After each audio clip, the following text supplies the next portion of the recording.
How long did it take for you to habituate to the thrill of winning the Nobel Prize and being knighted? I remember many, many years ago talking socially to a shrink who said, we call that disease Nobel Prize-itis, right?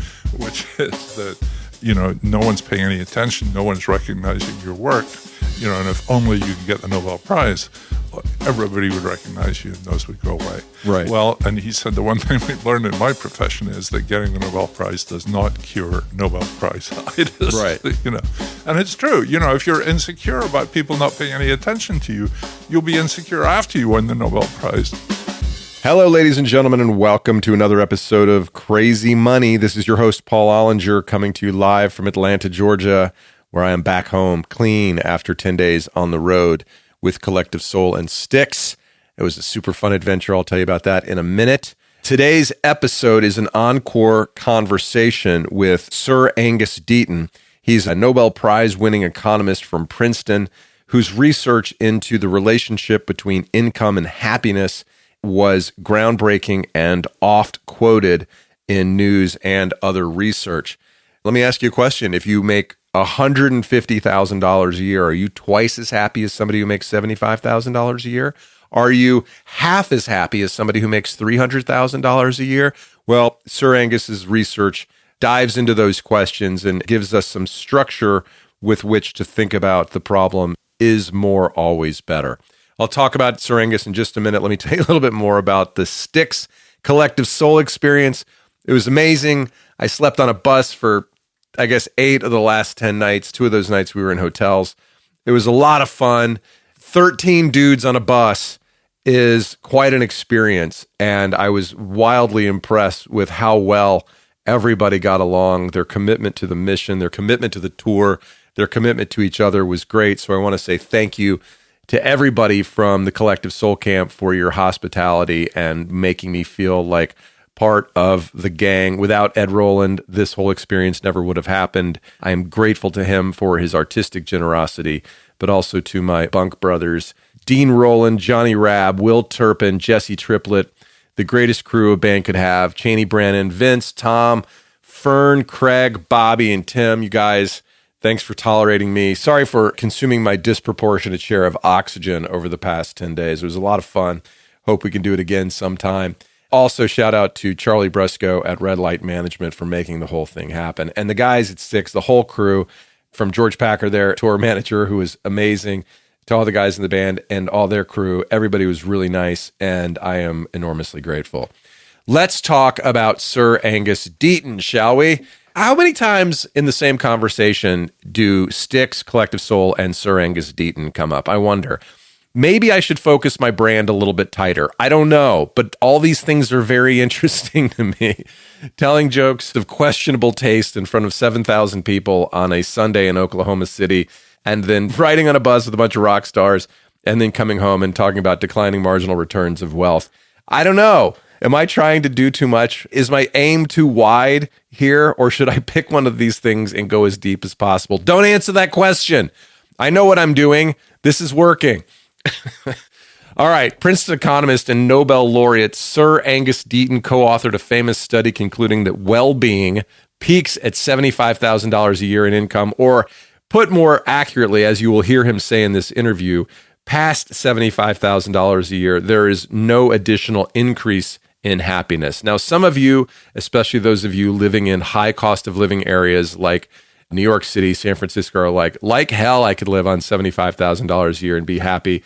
Maybe so, maybe not. But what I think is important here is the proof, the conclusion that once you've got your basics covered, once you have a car that you can rely on, once you know how you're going to pay your rent and feed your kids, and whether that number is $75,000 or $65,000 or $125,000 a year, once you've achieved this level of financial autonomy, you're out of danger.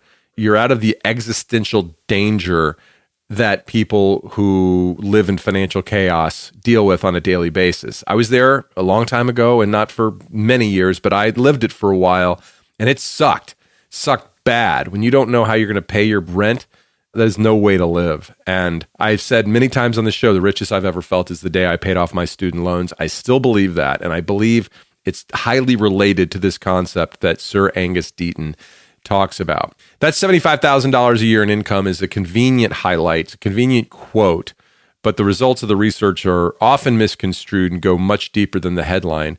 And as you'll hear, the first question we wrestle with was, what does it even mean to be happy? And what role does money play in either enabling that or keeping us from it? I'll let Sir Angus Deaton do the talking from here on out, so I'll just tell you a little bit more about him. He is a native of Edinburgh, Scotland. You can still hear a bit of the brogue in the accent. I think when I said bit of a brogue, that might have even been an Irish inflection. But he's a Scotsman. He earned his BA, MA, and PhD at Cambridge. Since 1983, he has been a member of the economics faculty at Princeton University. He has won many awards, most notably the 2015 Nobel Memorial Prize in Economic Sciences for his analysis of consumption, poverty, and welfare.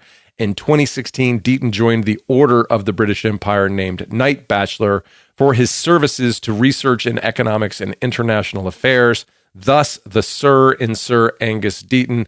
His latest book, which he mentions briefly, came out a year and a half ago, actually.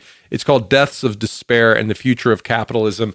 It talks about what's happening with mostly white working class in America and what that portends for our overall economy. We don't spend a whole lot of time talking about that, but it's probably worth you checking out. Please enjoy this conversation with Sir Angus Deaton. So, Sir Angus Deaton, welcome to Crazy Money. Thank you. I just interviewed a Princeton faculty colleague of yours, Peter Singer. He and you have some disagreements as to the best way to address world poverty, and you are identifying some of the issues, structural issues that prevent conversation among academics. You know, when I started out in economics, I was in Cambridge in England in the late 60s. Yes. And the philosophers and economists really talked to each other all the time. So, you know, I was just a very, very junior person that no one noticed. And, you know, Amartya Sen was there and Bernard Williams was there. And all of the, you know, they were obviously extremely interested in philosophy. And Amartya had been interested in philosophy since he was an undergraduate, as far as I can see. And there was a lot of discussion about ethical issues. And Rawls's book had just come out at that time, and economists were extremely interested in that.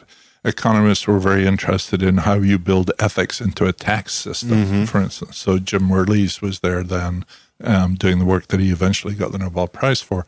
But for whatever reason, over the last 50 years, that seems to really fall away. And of course, there are exceptions. But economists are not very interested in the ethical foundations of what they're doing. They don't read philosophy. They don't talk to philosophers. They have a sort of very bastard view of utilitarianism or something, which they don't think about very much.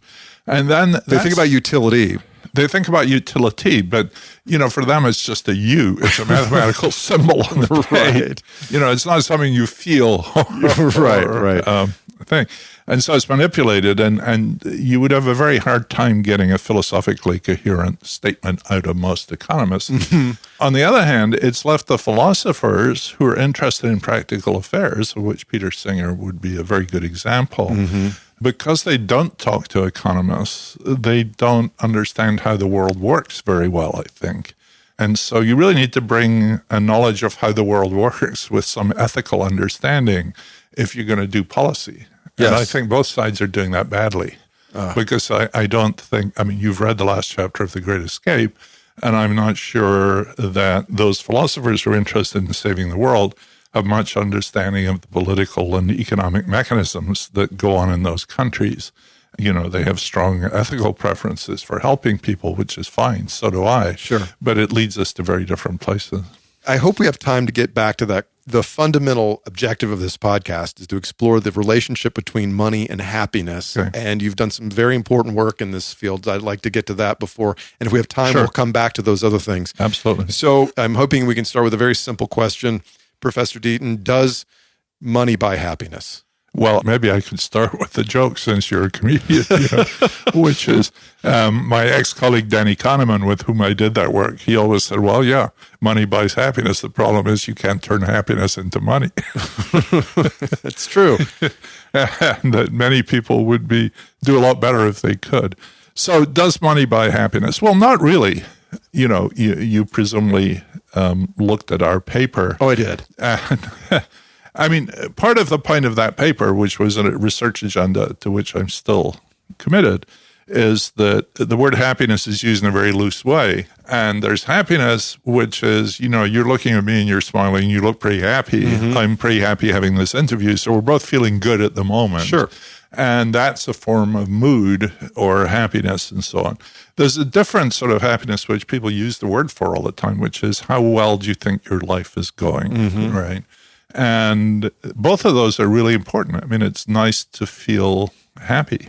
And, one story that we used to tell that separates those two is, let's say that you have a favorite uncle who's just died at the age of 98 and who had a very distinguished career and led a very good life.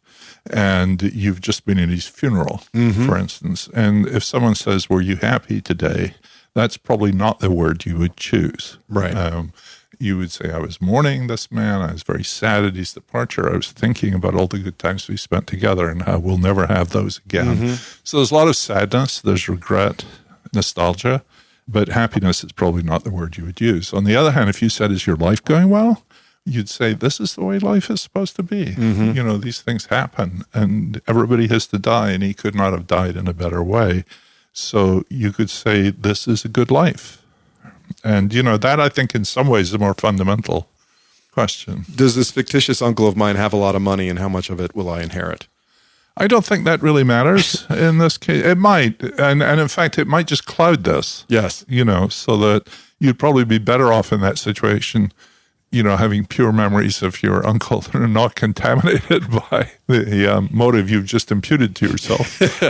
So you express it in two kind of buckets. You have emotional well-being, which is, and maybe you can offer a little bit about how these data were collected, the different data regarding emotional well-being versus life evaluation. Right. Okay. So the life evaluation, which you could agree is a more fundamental thing. I mean, to me, if I'm an economist and I'm trying to evaluate the state of the world, that's the one I would pay most attention to. I'm not sure that's right, but that's the way I think about it. The question that we worked with is one that was actually invented at Princeton by a psychologist called Harvey Cantrell. Oh, that's where the ladder comes from. That's where the ladder comes from. And it says, imagine a ladder, and it has rungs from 0 to 10, so there are 11 points on it. And 0 is the worst life you could imagine for yourself, and 10 is the best life you can imagine for yourself. Where'd you put yourself on the ladder? The most important thing about that is that the word happiness does not appear anywhere in there. It's completely devoid of any feeling of how you're doing, how you feel this moment. Right. All right. So Gallup asked that question in their surveys, and so we had a tremendous amount of data on that from the U.S. and from around the world. But Gallup also, and Danny Kahneman was, worked with Gallup when they were developing these surveys. So they also have the other sort of questions, which are the questions about mood and emotion. And those questions in the Gallup surveys at least take the form, did you feel a lot of X during the last 24 hours? Right. And X would be happiness, sadness, anger, stress, and they're all different. Yes. And you get different answers. And they're not all perfectly correlated with each other at all. And so those are clearly important. And I think Danny, when he was doing this work, thought those were the only things that were important. All there is your feelings now. And if you could add all those up, you'd tell how your life was going. But I'm not sure he and I certainly don't believe that now. That's the most important. Well, metric. I'm not sure whether, I think it's very important, and I don't want to take that away. But the sense of, I am in the end an economist, yes. and I'm interested in how people's lives are going. And the latter is, to me, a very good question about that. On the other hand, if you ask people, and you've obviously thought about this quite hard, what are the things you do in your life where you express a lot of happiness? And, a lot of that is spending time with friends. Right. It's socializing. It's helping other people. It's all the thing that religious readers talk about a lot of the time. So maybe, the way to get high on the ladder is to have a lot of those other things so that you live your life in a way that you do feel good a lot of the time. Well, the Harvard longitudinal study suggests that the number one driver of happiness is relationships, is social, is being a part of that. But go to the most widely cited conclusion of this work, which I think is often misunderstood. And the conclusion is that people use, for whatever reason they want to cite it, that happiness caps out at $75,000 a year. Is that what you found, actually? Yeah, but it is happiness and not life evaluation. Meaning that people who had more than $75,000 didn't say they smiled more, laughed more, or were less stressed than people with less than $75,000. That's exactly correct. One way to think about it is the other way, is if you have less than $75,000, you can't really undertake a lot of these activities which are productive of socializing, for instance. You can't go out to dinner with your friends. You can't go to the ball game. You feel shamed perhaps because someone says, let's go on vacation together or let's have another nice weekend in the city. It's not the nice weekend in the city. It's the being with friends. Yes. Capital One won't let me go to brunch this weekend. So emotional well-being, or what you call hedonic well-being, which doesn't mean it's hedonism, means you're feeling emotions, positive emotions. You don't get more past $75,000. You have fewer below $75,000, which means that rich people can be stressed and unhappy and that poor people can sometimes also be happy. Yeah. But you found with life evaluation that there was a significant correlation between income and the number of the rung of the ladder you placed yourself on. We didn't have Bill Gates or Elon Musk or any of your ex-colleagues from Facebook in our sample. Yes. So, we don't really know what happens way, way up there. But in the data that we had, which had quite a lot of people reporting pretty high income, we didn't see any turnaround in that. So it suggested this, to me, quite acceptable paradox that your evaluation of life. I mean, it might be to some extent circular. We're all taught to evaluate our lives by what salaries we have. Yes. So when you say which point of the ladder on, the first thing you think about is what's my salary. Whereas the happiness, in which case, if you really thought that, then this is a bit circular. Right. Whereas for the happiness, and you don't put it the other way. It's if you have less than that, if you're really poor, money gets in the way of your friendships and your relationships and the things that actually are going to make your life good. I kind of always interpreted it. Now, there were periods in my life where I'd get paid and have $14 left until my next paycheck, and that left little money to fund socializing, dating, discretionary purchases of any kind. Right. I woke up and I was thinking about money within 20 minutes of waking up. Yep. I was worried about how I was going to pay my credit card bill. So this makes a ton of sense to me. And it always felt to me like an additional $10,000 was relieved an enormous amount of pain at that point. Yep. Whereas somebody who's making $100,000 makes an additional $10,000. It's nice, but it doesn't relieve pain. It provides vitamins to their life. That's exactly right. I think so. I mean, I also grew up pretty poor. I mean, my father kept a book in which every penny he spent, literally, in Britain, you had to spend a penny to go to the bathroom. And you're going to make the most of that pence, right? And he would write that down in, his book. And he'd grown up in the Depression in a coal mining town in Yorkshire. And, he struggled for money all his life. And there's this sort of curse there, which you do pass on to your children, which is that they worried about money all the time. They want you to worry about money all the time. Yes. And not frivolously spend. I mean, I give another example of something that made me very happy and which I was deprived of as a child and made me incredibly angry, and actually had nothing to do with relationships. It was for 2 shillings and sixpence, which was, an eighth of a pound, right? Which was not very much money even then. I could buy a fishing license that would enable me unlimited access to fish for trout on the nearby River Tweed. And my father said, well, this year we're having a hard time, son. I can't give you that.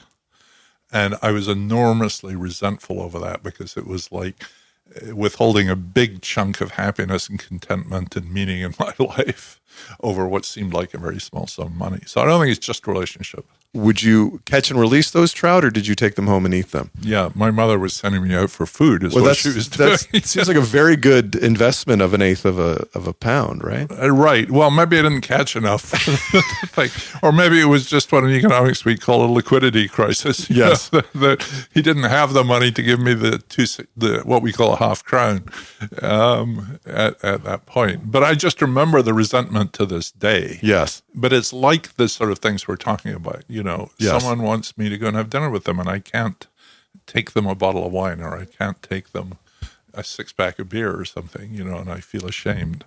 As you built your own solvency as a young adult, did you find yourself, does the data resonate with your life experience? It's taken a long time, and I think some of that is that, I stopped worrying much too late. So are you saying I can stop worrying? I'm 50. Is it time for me to stop worrying? Well, it probably is. My son, who works for D. Shaw, the hedge fund, probably people lives what seems to me a wonderful life. Yes. But when he was a student here at Princeton, he had no money, and he would somehow smuggle himself into the Metropolitan Opera House or things like that. So he seemed to be pretty equitably happy, and he does spend a lot of money. But he seems to get enjoyment out of it. Yeah. And that's much harder for me given the way I grew up. So I guess what I'm saying is the penumbra, the shadow of my father and his worry lay over me for much too long. Right. And it's really for me only in the last few, one of the things that does happen is when you win the Nobel Prize, it turns out to be pretty stupid to to go on worrying about money beyond that point. So one of the themes that keeps coming up in this is the more you read about money and happiness, you come back to the hedonic treadmill and our tendency as human beings, our capability as human beings to survive disaster, but also to not feel joy around positive events for very long. So how long did it take for you to habituate to the thrill of winning the Nobel Prize and being knighted? Well, we sort of switched subject. We're not talking about money anymore. Right. The Nobel Prize comes with money. But I'll tell you a story here about that too. This is a very sad story. Yes. So a very, very distinguished economist at Harvard, Marty Weitzman, died 10 days ago. And according to all the accounts, he killed himself. And according to the New York Times, which has turned into sort of a tabloid on a lot of these issues, that one of the reasons he killed himself is because he was passed over for the Nobel Prize. Oh, wow. Which Bill Nordhaus got last year for his work on climate. And there's no enmity at all between these two guys. They've worked together. They respect each other enormously. And indeed, Bill Nordhaus has said since he got the prize that when he got the prize, he expected to get it with Marty Weitzman because Marty had done a different sort of work from what he'd done, but equally important. It's had a huge effect on people's thinking and on policy and so on. So I remember many, many years ago talking socially to a shrink who said, we call that disease Nobel Prize-itis, right? Which is that, no one's paying any attention, no one's recognizing your work, and if only you can get the Nobel Prize, everybody would recognize you and those would go away. Right. Well, and he said the one thing we've learned in my profession is that getting the Nobel Prize does not cure Nobel Prize-itis. Right. And it's true. If you're insecure about people not paying any attention to you, you'll be insecure after you win the Nobel Prize just as much as before. So it's true. I knew that would happen from day one. On the other hand, it's a wonderful thing for those 3 months or whatever it is. Right. And, everybody's incredibly nice to you. One of the things random podcasters find you on the internet. Random podcasters find you on the internet. But also one of the things about it that Danny said, and it's really true, is it makes other people incredibly happy, right? For you. No, but it gives them pleasure. So it's sort of like a happiness machine. I remember the day after I got it, I actually had dinner with Peter Singer and some friends, and I got an Uber back, right? And I thought, I'll just tell the Uber driver, I won the Nobel Prize today. And the guy became ecstatic. That's a pretty cool thing to tell somebody. Well, I thought, why not? Try it, see what happens. Yeah. Say, what? What the hell is that sort of idea? But it wasn't like that at all. It just made him laugh. He was delighted. And he's told 100 people that story. And he probably told 100 people that story. So that's an unexpected part. Yeah. That it's a pleasure machine. And there are other nice parts about it, like the week in Stockholm is a pretty special set of events. And they've been doing it for a long time. They sort of know how to make it work. Yeah. But you get to take 13 people with you. I Do don't you know really? where the 13 comes from. Yeah, Wow. they don't pay for them, but you can get 13 people, and they're invited to the ceremony and the banquet and all the events. And for us, they were about equally split between my family and my co-authors. Did you take the dean? No, not take the dean. But the thing about it that totally unexpected was it was like a family holiday, just the best family holiday you can ever imagine. So there was just a lot of things in it, which are things like we're talking about. Yes. Where there's a lot of happiness around you and other people as well. Happiness is sort of infectious that way. And you get to spend time with your kids, my grandkids. I was also fortunate I was the only Nobel laureate in my year who had kids in the attractive, TV amenable sort of age group. Right. And so they became stars in their own right. And people would come up to me in the street and say, I love your Bern, which is Swedish for grandchildren. That's great. So, no, that was very happiness-producing things. But the thing about the Nobel Prize is it changes your life. It's really impossible to compare before and afterwards. Well, I was speaking to this financial psychologist a few weeks ago, and he works with very high net worth individuals and some of the issues that they have. And he says one of the things about making a lot of money is that before you have a lot of money, you can comfort yourself by saying, if I had a lot of money, then I would be happy. Right. And that turns out not to be the case. Right. Much of the time. So it's not necessarily about habituation. It's about sort of the realization that, your problems stay with you. Well, this is the problem of setting false goals, right? Yes. You think you'll be happy if this happens. And, you don't have to belong to much of a church to be told that that's not going to work for you. That's right. So that is, human wisdom that's been accrued for a long time, and you would have thought people might have learned it by now. It's funny how you got to figure it out on your own. We can come back to some of these issues, but we did change the subject. I want to talk about some of the conclusions this study came up with. For example, the presence of children at home is associated with significant increases in stress, sadness, and worry. But also with some positive things too. Yeah. Was it positively correlated with life evaluation? I don't remember. I don't think that was in the study with Kahneman, but it was in other work we did since. Okay. I mean, the problem with all of that literature is that, people choose to have kids, right? Yes. So if you wanted to have kids and you couldn't have kids, that would make you pretty unhappy. Yes. Right?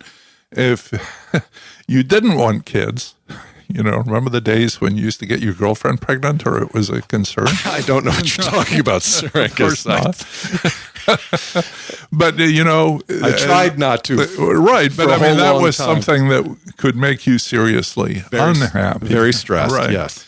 And, if you ask people, I just saw this, they say, well, we should allocate children randomly to people. Well, if I woke up with a random child on my pillow tomorrow morning, I don't know what that would do to me, but that's not what we're talking about here. So I think that problem is sort of unresolvable in some sense. What do you expect? I mean, it's like, I was going to say it's like getting a Nobel Prize, but it's not. It's like, your life is going to be changed. It's something that you really want to do in some ways. It's going to bring you a lot of stress and anxiety. And, a lot of the things we couldn't look at in that study is what do grandchildren do to you, for instance? What does it feel like, when you're 60 and you have kids who've been successful? Or in the book that Anne and I have just written, what happens to you if you're 60 and your kids are on drugs? Right. Or, are threatening to commit suicide. And we read and see people like that all the time. And, that's a way. So children, what was it Bacon said, I think, that he who has a wife and children has given hostages to fortune? What does he mean by that? It just means you put yourself enormously at risk. Right. And those hostages, can come and bite you, or they can bring you great joy. But it's like, if you're in finance, it's like building a very risky portfolio. It might pay off and it might not, but you've certainly opened yourself up to a lot of emotional distress as well as a lot of happiness. Yes. Interesting. But I just think that in the techniques we use of trying to look at these data, that question is not addressable in a way that, is satisfying. or should be paid any attention to, which isn't taught in the newspapers. Every time you write a paper about children and happiness, it always gets published. That does. Well, there's lots of really interesting nuggets. So most people, about 85%, were happy and satisfied. Yep. 24% reported sadness and worry. Stress was reported by 39%. The U.S. ranked 9th country in life satisfaction behind Scandinavians, Canada, the Netherlands, Switzerland, and New Zealand. Can we agree that the Nordics cheat on these life evaluation scores? I mean, there's something going on there. It's collusion. It's got to be collusion. Well, I would hate to accuse the Swedes, who've been so nice to me, of any sort of collusion of that sort at all. But I mean, there is a serious issue, which is that I think most of us do believe that our country specific things in there, that Latinos and Latinas tend to be more positive. That Chinese people in the Far East tend to respond pretty negatively on these scales compared with what they have. And that might be to do with the fact that, in the culture, you're just not supposed to say, I grew up in Scotland, whereas... Yes. Where's your accent? Where did it go? Well, that's a long story. A few decades in New Jersey. The most positive thing you ever say in Scotland is, I mustn't grumble, right? And depression is something that only happens to the weather, not to people, right? Yeah. So, there clearly are national traits about the way people either feel or respond to those questions. The real question is about translating the words, too. Right. You say in your book, The Great Escape, in the U.S., being happy is a civic responsibility. Right. Well, it's in the Declaration of Independence, right? The U.S. scored very high in worry at 89th, sadness 69th, and 75th in anger. Are we just too stressed out? I mean, what's going on in the U.S., do you think? I think what's happening in the U.S. is not good. And we could get, I've just written a book about unhappiness in the U.S., and I think, there are really seriously bad things happening, especially to people who don't have a college degree, who've been sort of left out of all the goodies somehow. Speaking of which, you said college graduates have a higher life evaluation but report more stress than non-college grads. But especially with your recent work, you're seeing that middle-aged white Americans without a high school diploma are dying at a faster rate than has happened in decades. I'm not sure than decades, but the mortality rates have been... Decades is hard because, things were improving for a long time. And so exactly where the turning point is. So it's true that all-cause mortality has risen or been flat for about the last 19 years. That's right. So that's about right. Yeah. You just have to be careful because people like to say, the right on this says, well, things are way better than they were in 1980, for instance. Well, that's true. On average. Well, yeah, but you get it goes down and comes up. But one thing you've talked about stress quite a lot, which I think is quite important, is one paper that I did with Arthur Stone and various other colleagues was looking at the age patterns and those things. So that one thing that's really interesting is stress and anger after about middle age drop like a stone. Right. Why do you think that is? Well, I don't know. And you yourself have just said you've learned to stop worrying about money. Yeah, but I'm 74 years old or 73 years old. So you're dragging up the numbers. I may be dragging up the numbers. But I think that seems to be pretty universal. There's a woman called Laura Carstensen, who's a professor at Stanford, who has what she calls a socio-emotional model of adaptivity.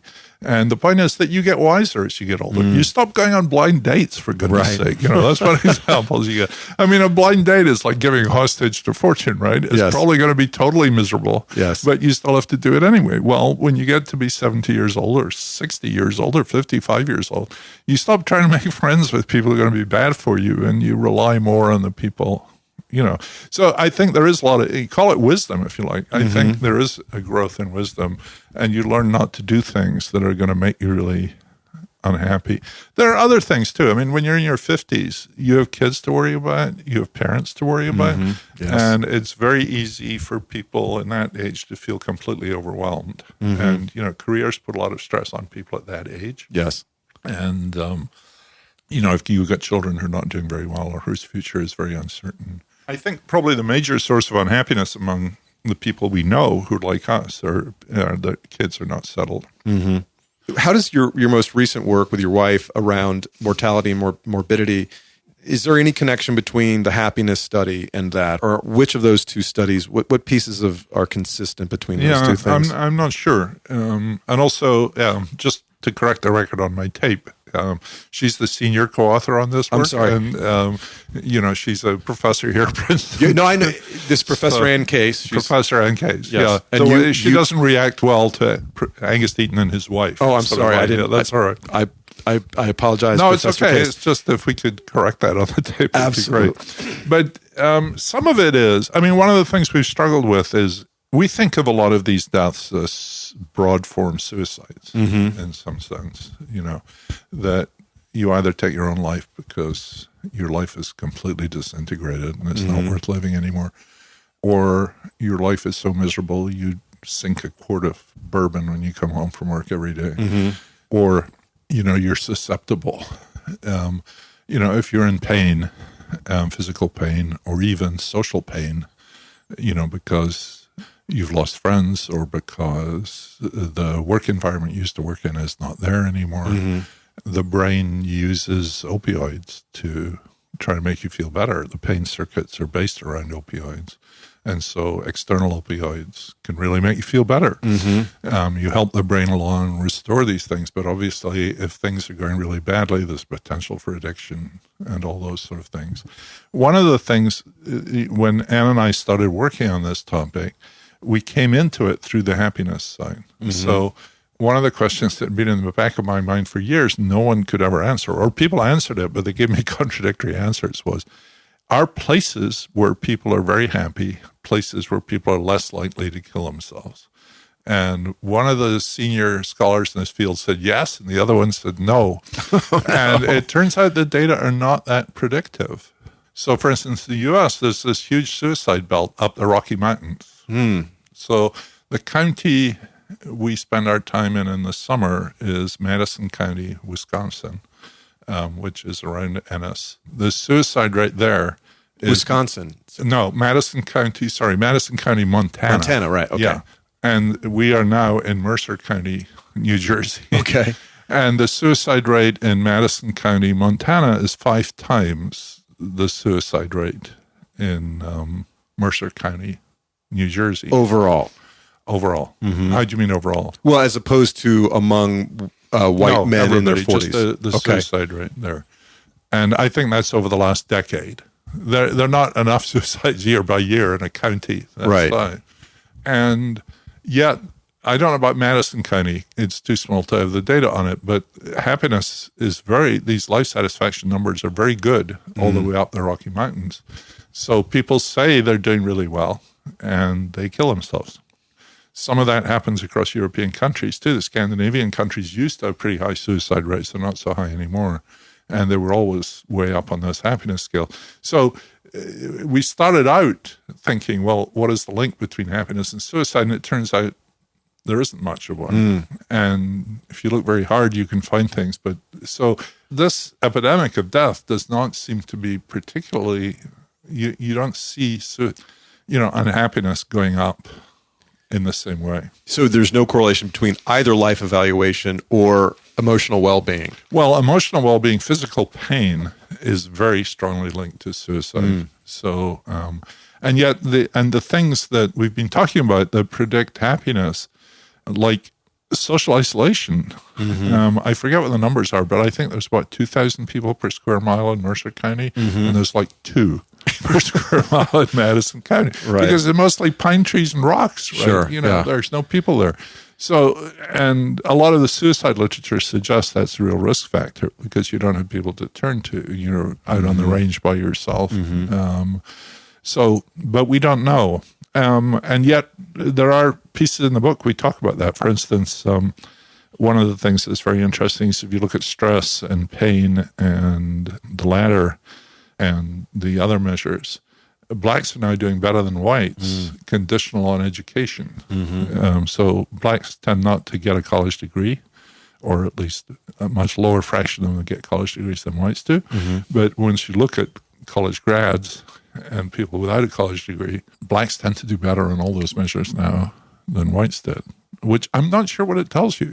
I'm very skeptical. In Scotland, we're taught to be very skeptical. God bless you. God bless us. So, people used to make all these extravagant claims about these happiness things that, this was all you should ever look at. And if you could measure how happy people were, you could do public policy and you didn't need to know anything else. Mm-hmm. And so I came into this literature as sort of a skeptic, and I've come away more positively impressed than I was before.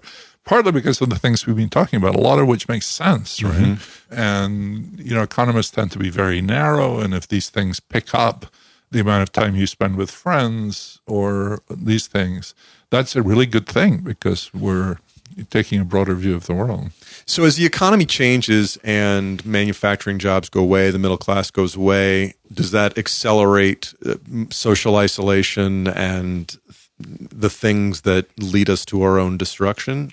Well, I don't think it's doing so badly for the people who went to college, right? Who've adapted to this economy pretty well, and have found ways of getting the things they want. I think for the people, the more working class people, which are it's 40% of whites in working age, do not have a BA.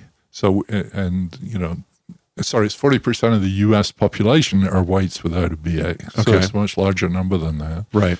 And a lot of the life that was there is not there anymore. So, they used to write about the blue-collar aristocrats, people who worked for Bethlehem Steel. Right. And those jobs were not great jobs. They were often on an assembly line and the work was dangerous and so on. But you had a boat and a cabin on the weekend. Well, some of them did that. But even in coal miners where they didn't have a boat and a cabin, they had a social life around there. I mean, I remember where my father grew up in Yorkshire. It was a pretty awful social life. There was a lot of violence against women. There was a lot of drinking. But there were also brass bands and marching bands, and there was a culture there. And I think those cultures have widely fallen apart. And as manufacturing jobs are replaced by service jobs, there's not much culture around working in an Amazon warehouse. Right. That's a very Freudian slip. They're actually not even warehouses; they're fulfillment centers. Yes, right? yes. Ironically named. Well, the fulfillment is for the customer, not for the human being that works. Yeah, exactly. So, and yet some of those service jobs are not like that. They're, you have quite a lot of autonomy. A truck driver is not such a bad job. I've never been a truck driver, but there's a lot of what people call wealth jobs. You're a private chef for someone. Yes. You're a dog walker, you're a fitness trainer. The world seems to have been taken over by fitness trainers. Yes. And those seem to me, not bad jobs, all right? I mean, you have a lot of personal contact with people. A lot of it's quite pleasant.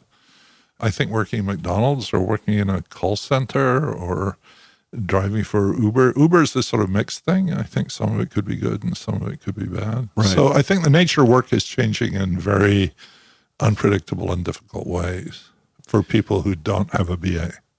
We started the conversation about where economics and philosophy kind of meet. So when it comes to policy that are meant to address some of these social ills, there's been a lot of discussion around universal basic income.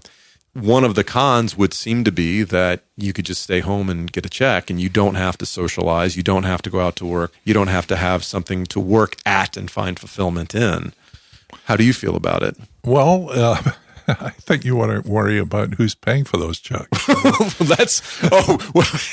Well, forget about somebody's going to come up with the money, surely. I mean, we always find it, don't we? Well, I'm not sure we do. There's, Robert Frank, who writes about behavioral economics. Yes. Has a wonderful piece that I think Lane Kenworthy, who's at UCSD, had quoted in his book. And he said, here, take this universal basic income, right? And however much it is, you get $10,000 a year or something, or $20,000 in some of them. And he said, imagine a bunch of ex-hippies, who decide to set up a commune in California somewhere, and they pool. They get 10 of them together, plus their kids and so on. And this is extended to everybody. So they've got a collective income for their commune, farm or their commune, or whatever it is, of $120,000 a year or something. And, if they grow a little marijuana on the side and maybe have some fruit trees, then they can sit around reading poetry to each other and smoking weed and having a wonderful time. Sorry, where is this farm again? This farm is, wherever. How do I get there? It's in euphoric state, as someone once called it.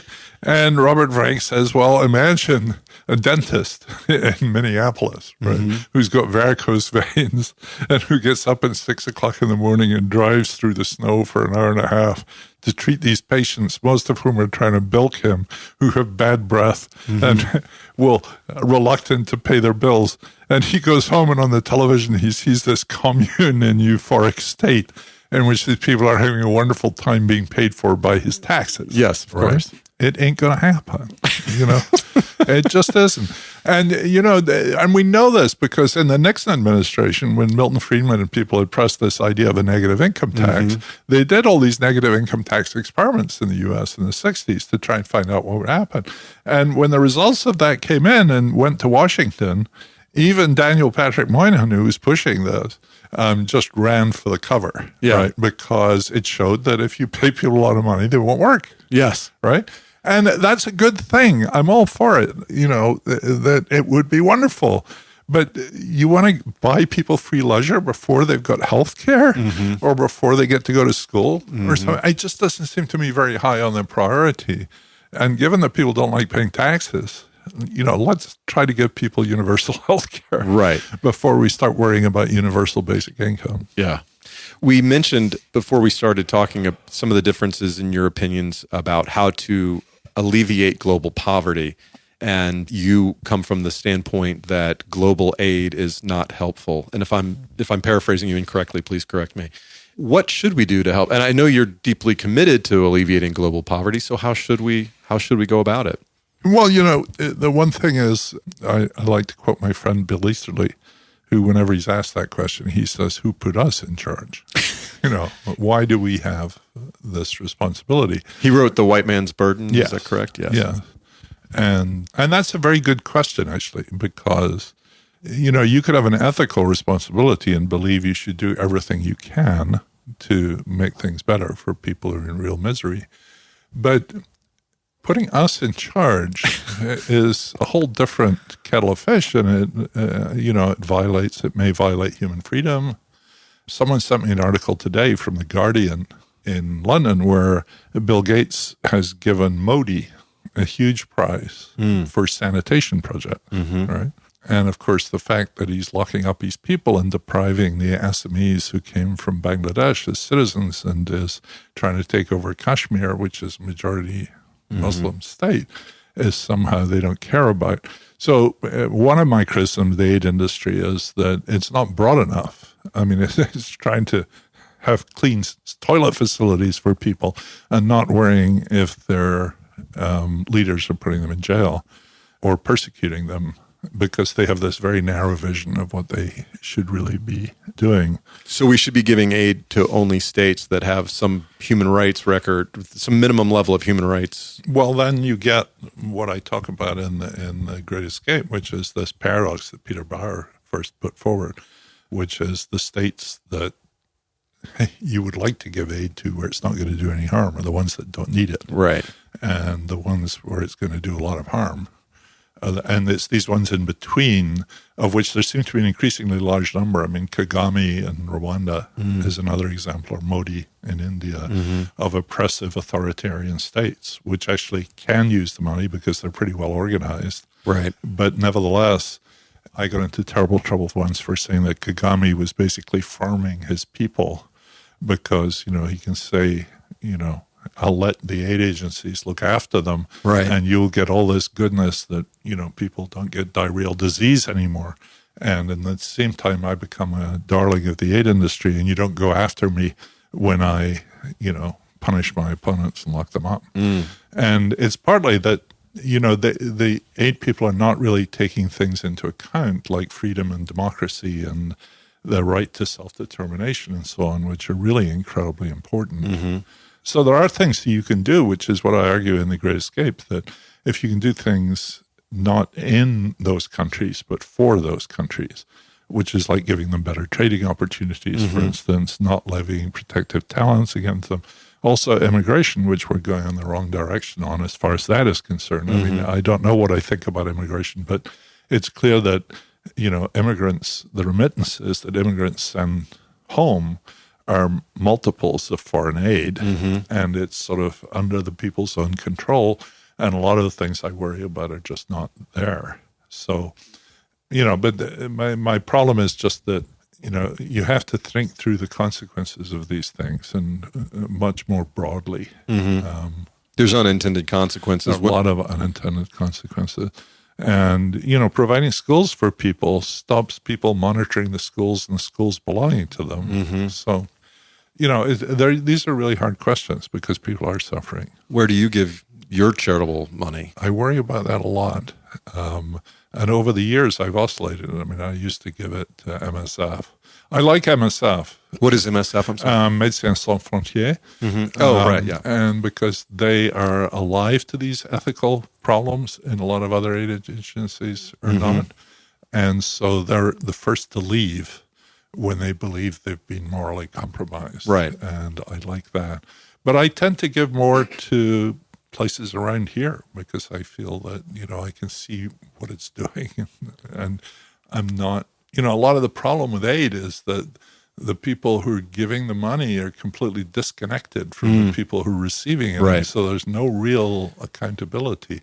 Whereas if I give money here and it causes something bad to happen, I and other people around here will be held accountable for that. And you made an argument recently that the poorest in the United States are actually on a price-adjusted basis as poor as almost anybody in the world. Right. I got a lot of shit for saying that. If you read that article, which was an op-ed in the New York Times, it's very careful in what it says. Right. And so please correct what my summary. No. I mean, that was, of course, the impression that I was wanting to leave. Yes. And it was partly there are these wonderful books by my colleagues here, Kathy Eden, who'd written this book on living in America on $2 a day, and also by Matt Desmond, who got a Pulitzer Prize for his PhD thesis on homelessness in Milwaukee. And, the ethnographers have left very little doubt that if you go live with those people, the misery there is extraordinary. So I was very convinced by that. And then, because the UN has now decided that the new Sustainable Development Goals, which replace the Millennium Development Goals, should apply to the whole world, then you can actually go to the World Bank website and look up how many poor people there are in every country in the world, including the rich countries.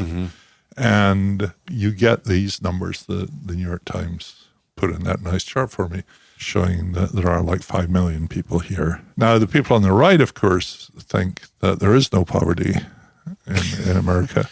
And, so there's a lot of questions about these data. Yeah. And people are arguing this, which I've not really participated in, and I'm sure they have some truth on their side, is they say we know from the administrative records how much was paid out, and it's not really showing up in these surveys. So there's a lot of money out there. Of course, that doesn't tell you where it went or who took it or something. I have no doubt that there's a lot of misery here. And I think if you're living in the Mississippi Delta, the poorest people along the Mississippi Delta, as well as some really bad urban places, I would stick with my current view that those people are as poor as anyone on earth. But I mean, it's a much broader, these are people who are selling their children's Social Security numbers to other people and just awful things going on. And I think in a lot of, local places, poor people are really badly harassed. The justice system turns against them. They're no longer giving clean water. There's a scandal in Flint and so on. A lot of places don't have proper sewage, so the stuff that should be piped away is in people's gardens and things. So, there are things that you really only associate with some of the poorest countries in the world. And the UN did a report on that too, which I got blamed for some reason. It's your fault. It was my fault, yeah. So I do think that there are...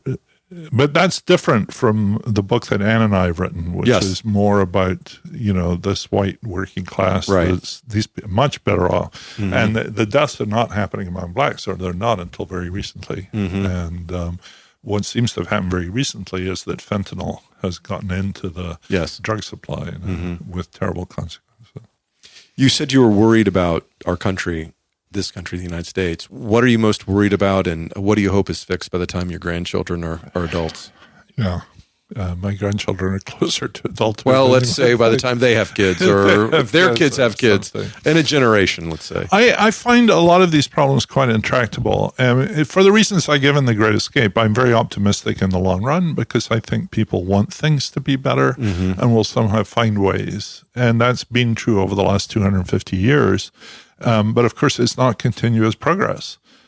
Some of the worst things that have happened in human history happened in the 20th century. And we don't have to make a list of what they are. I'm very worried by this educational division, not just in the U.S., but elsewhere too, like in Britain, which is in complete chaos. What a week. Over somewhat similar issues in that, you've got a cosmopolitan elite who's doing very well, thank you very much, and who think they understand what's good for everybody else. And then the people who are not so well educated who very much resent that. And I mean, Trump and Boris Johnson are not the same person by any manner of means, but there's certainly similarities. And the British political system seems to be responding somewhat better right now than the American one is, in that, standards of decency were sort of upheld. People saying you really can't do that. Right. And the courts, to some extent, supporting that. And people abandoning him, which has not happened here at all. So I think there's much greater risk of long-term damage to institutions here than there has been in Britain. But that doesn't mean it's going to get resolved. But this sort of twilight of the elites, I forgot who wrote that book, an excellent journalist. I think it's a real problem. We instituted a meritocracy and it doesn't work. Right. Well, how do we end on an upbeat note? I don't know. Let's talk about your Nobel Prize again. Where should I eat in Stockholm? Where should you eat in Stockholm? I don't know. But I mean, one of the things, just come back to happiness a bit. Yes. It's clear that, there's a positive thing about you don't need a lot of money to live a really good life. Yes. Right? And so that many people who don't have very much, through their friends or through their religion or through the things they do, can find great fulfillment in their lives. And I think one of the ways out that's going to happen in America is that we're not going to see everything in terms of educational success or money making, and we're going to valorize lots of other ways of having a really good life. And I think that would make for a better world, and one in which I'd be very happy to see my grandchildren and great-grandchildren, who I doubt I'll ever see. It's this curse, I had my kids when I was in my early 20s. Yeah. So I could expect it to be a granddad by the time I was 45 or 50, right? But of course, everybody stopped breeding. That's right. right. We're in their 40. We're following the European pattern here. Yes. So my children weren't born till I was 40. So. Is that right? Yeah. Yep. So you're like my kids. Yeah. They're, they say, well, we better get on with it now, otherwise it ain't going to happen. Right. So then they do when they're 40. So if my grandchildren have it when they're 40, I'll be 105 by the time I have great-grandchildren. So that particular joy is not likely to be vouchsafed to me. Well, here's hoping you meet one of them. I hope so. Professor Deaton, do you have a website where our listeners can find out more or find your books? The books you can find in Amazon or anywhere else. Yeah. Googling Angus Deaton will take you to me. All right. Yeah. And your book with Professor Ann Case comes out when? March the 17th. March Patrick's 17th. Day. All right. And the title is? It's called Deaths of Despair and the Future of Capitalism. So it's the sort of things we're talking about. All right. Well, thank you very much for your time. It's been a pleasure to talk to you. It's been a real pleasure. Thank you. I am a big fan of Sir Angus Deaton. It's interesting that my journey into the exploration of money and happiness has led me to become fanboys of people like Nobel Prize winning economists and other academics whose work uncovers the things that we can feel in ourselves, but it puts data behind the tricks that money plays on our mind, or the way that we trick ourselves into thinking something that the data doesn't actually bear out. Thanks to Sir Angus Deaton all those almost 2 years ago, for talking to me. Let's talk about takeaways. Number one, work for things that make you most happy. You're probably going to be able to scrap your way to a living. If you've done your work in school, you'll be able to scrap your way to a living that will provide you sufficient amounts of money to pay your rent and feed your children. The question is beyond that base level of financial autonomy, what is it that will provide you the opportunity to live your most authentic life, make you happiest, give your life the most meaning? Yes, you heard him distinguish between the two different kinds of happiness and the feeling that your life has meaning, and money does contribute to that one. I believe what he said, that many people answer that the way they're supposed to be answering it. Well, I'm doing quite well, so obviously my life must mean something. I think it's more than that. I think it's important for us to find something that is an expression of who we are and isn't related to the money. Ironically, if you do that thing that expresses who you are and you do it quite well, you might end up making a lot of money doing it. Number 2, winning the Nobel Prize does not cure Nobel Prize-itis. I think there's this tendency to think, and we've talked about this before in many ways, there's a tendency to think if we get that thing that affirms us on some level that we believe we lack, whether it's a lot of money or the love of someone attractive or six-pack abs or the Nobel Prize or the headlining spot at a certain comedy club, that we're going to feel fulfilled, we're going to feel appreciated. But that doesn't happen. Our desires just continue to expand as the horizon of our life moves further away from us, or stays, more accurately, stays the same distance, just always just outside of our reach. That's kind of the definition of horizon, and it doesn't stop once you accomplish a thing like winning the Nobel Prize. Lastly, it is possible to worry about money too much. Now, I hesitated to put this one in here because there's a chance that my wife would be listening all the way in, and that admitting this would mean I lose a little bit of the moral high ground in our family budget discussions. But I think what he said about the penumbra, the shadow of his father, the poverty in which he grew up, remaining a fear that someone as accomplished as Sir Angus had in his life, years after he crossed the threshold by some margin, the threshold to financial autonomy and self-determination, that he still allowed those fears of his childhood, the deprivation of that fishing license, to influence the way he thought about money in his own life. And for the very small percentage of us in the world, but probably rather large percentage of listeners here, there's a good chance a lot of us worry about money too much. I don't mean that we should be disrespectful to the money we've earned, but maybe we should give away more of it. Maybe we should take a chance on a trip that seems extravagant, but is in actuality a once-in-a-lifetime type of opportunity. And, as we discussed in several other episodes, including the one with Bill Perkins, the Die With Zero author, once you're too old to take that hiking trip to Tuscany or to the Alps or wherever, what good is the money that was going to pay for that anyway? So don't keep it all locked up for a rainy day. Spend your money while you're healthy enough to enjoy it. Give it away to causes while you're still able to see the good that it will do in the world. I think that's what Sir Angus might mean by that.